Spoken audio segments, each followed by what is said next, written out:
From the outside looking in, for many people who don't follow this closely, when they see that Nikki Haley is from South Carolina, she hails from South Carolina, this seems a little bit of an anomaly. It is. And I think in a normal election year that didn't involve Trump, she would probably be winning fairly easily. This election is not so much about Nikki Haley, it's very much about Donald Trump. And I think voters haven't even really been paying close attention to issues. They really have decided that this is a chance to defend Donald Trump from his legal entanglements and all of the negative things Democrats have been saying. And I think that it would not really have mattered who ran against him. In South Carolina, it's Trump country right now. It's quite remarkable that he is going from courtroom to rally to courtroom. It is unusual. We have never had anything quite like this in American politics.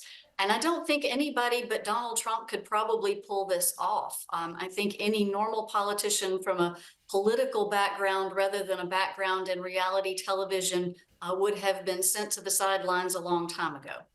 Will he continue to pull it off? That's the question. He's been fined more than $540 million recently in the past week, and these things are continuing to build. Look, there has been the sugar hits along the way, but at some point, will it start to sting?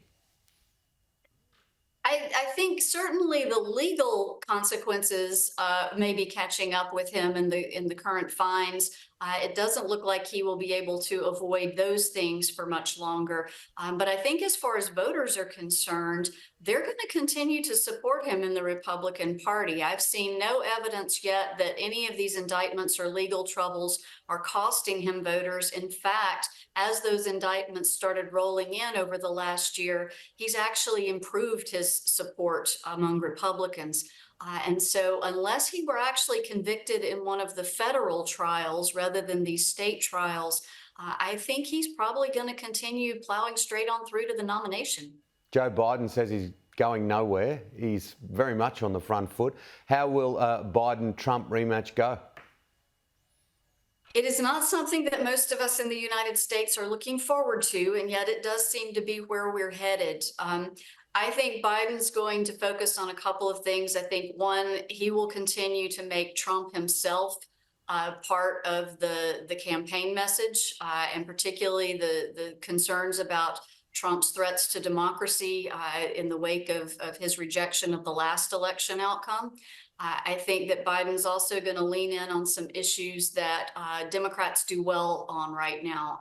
I think he's also going to focus a lot on some of the foreign policy questions. There's such a stark difference right now between what a Biden presidency and a Trump presidency would look like for our neighbors around the world and our allies around the world. And I think Biden's going to try to use that to sway some independents and even some Republicans. His age and frailty often a criticism, but you'd be a brave person to underestimate him. He's a very cunning and clear political operative, isn't he, Joe Biden? He is. Biden manages to keep coming back. Every time someone counts him out, he manages to find a way to get the victory.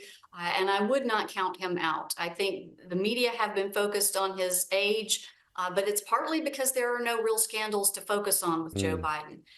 So they're using that as sort of the negative attack on him.